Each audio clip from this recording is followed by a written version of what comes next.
the blade and the fire.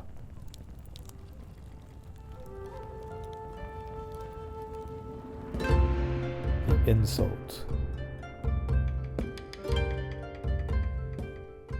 The sun rose on a small courtyard where the samurai lived and trained. A temple one side, a dojo on the other. A red-crowned crane sat atop the roof of the courtyard, watching on. The samurai stood alone beneath the eaves of the dojo, facing the courtyard. The Wolf of Edo, the most revered samurai in all the land.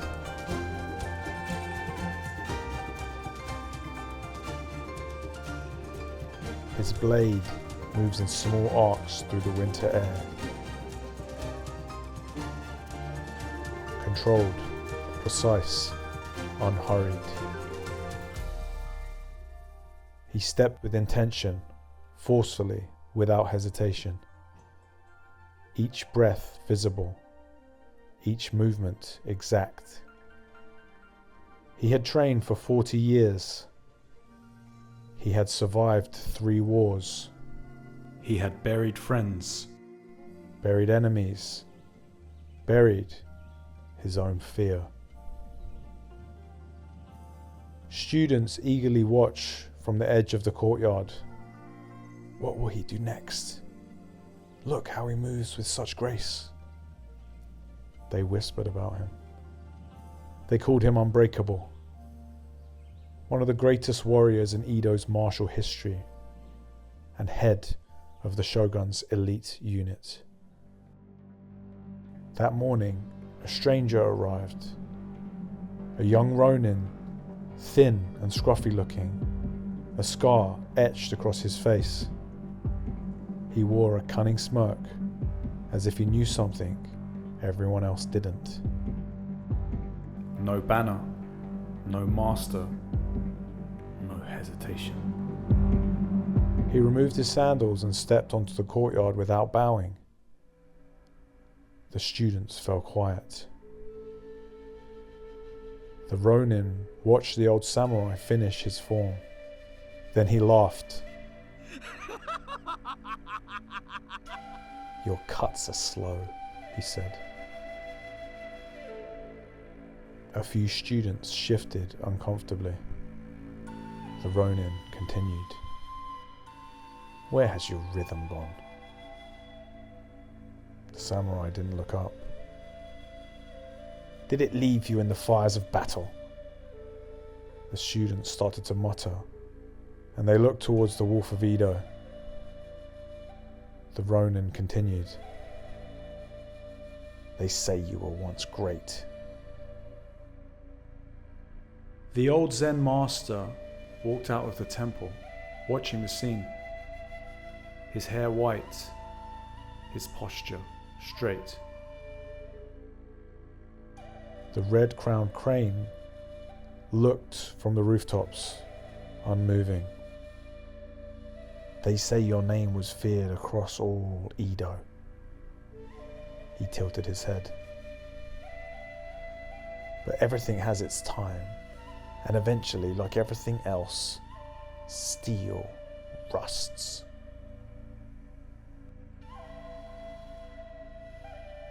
Silence stretched across the courtyard. The red-crowned crane takes off from the roof with a squawk. The samurai lowered his blade. He did not answer. He did not look at the young man. He returned his sword to its sheath.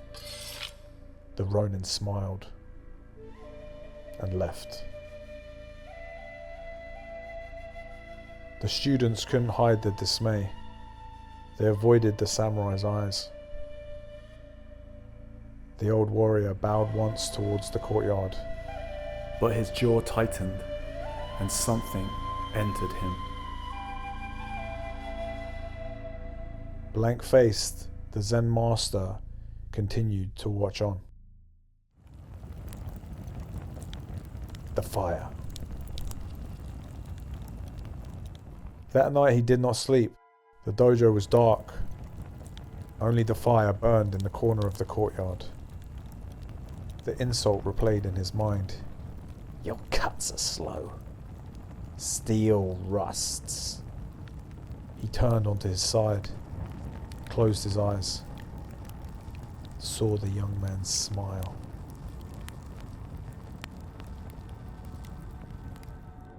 He rose before dawn, sharpened his blade longer than usual, each stroke of the whetstone harsher than the last. His breath was no longer smooth. Students noticed. His movements were slightly sharper, slightly faster, slightly forced. Anger does not arrive as a shout. It arrives as heat, a tightening in the chest, a narrowing of vision. He imagined a duel.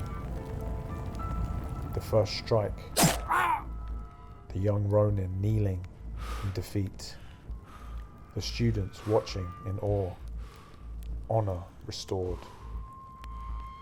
The image pleased him. Then it returned again, and again, and again. The fire burned lower, but the fire in his mind grew brighter. The red crane watched on.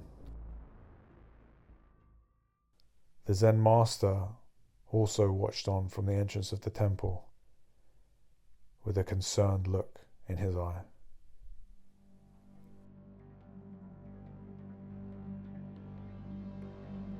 When the sun rose, the Ronin returned.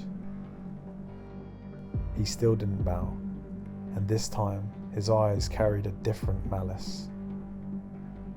I request a duel. The students gathered in a circle. The samurai stepped forward. He accepted. The coal.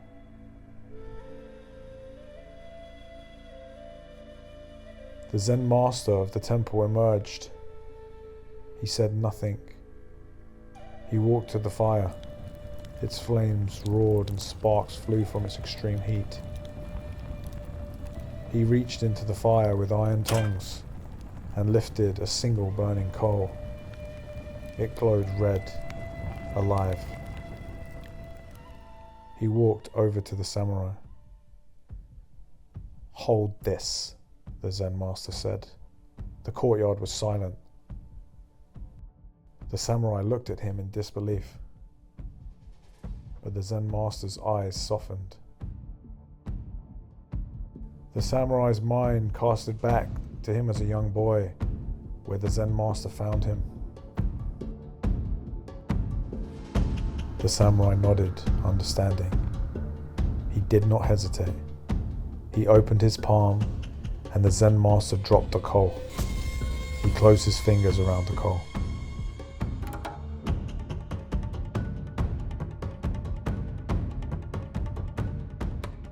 At first, there was only heat, manageable. Then pain, sharp, immediate. The student stared. The Ronin stared, mouth open. The samurai's face did not change. Smoke curled between his fingers. The smell of burning skin filled the air. The pain surged. His jaw trembled. Still he held it. The master's voice was calm. "You wish to burn him?" The coal bit deeper into flesh. "You wish to silence him?" Sweat formed beneath the samurai's brow. "You wish to cut him?" The pain became unbearable. Finally, his hand opened. The coal fell. Steam rose where it landed.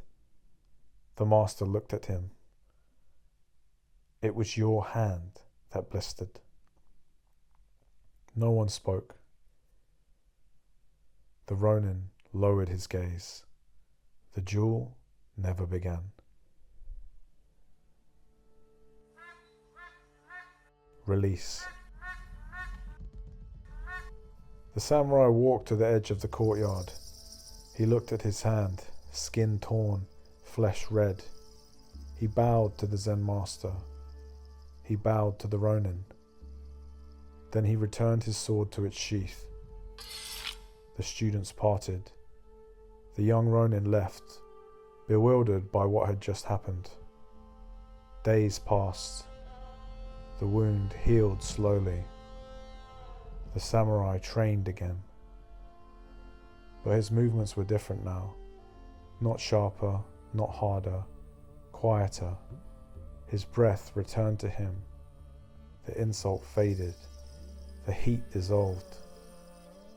The Zen master looked on, a tiny wry smile on his face.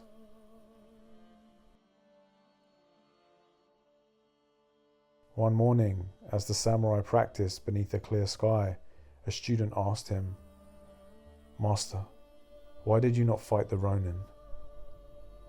The samurai watched the wind move through the trees. He lifted his healed hand, flexed it once, then said only this: "A blade, guided by anger, cuts the one who holds it." The courtyard was still. And this time, nothing entered him.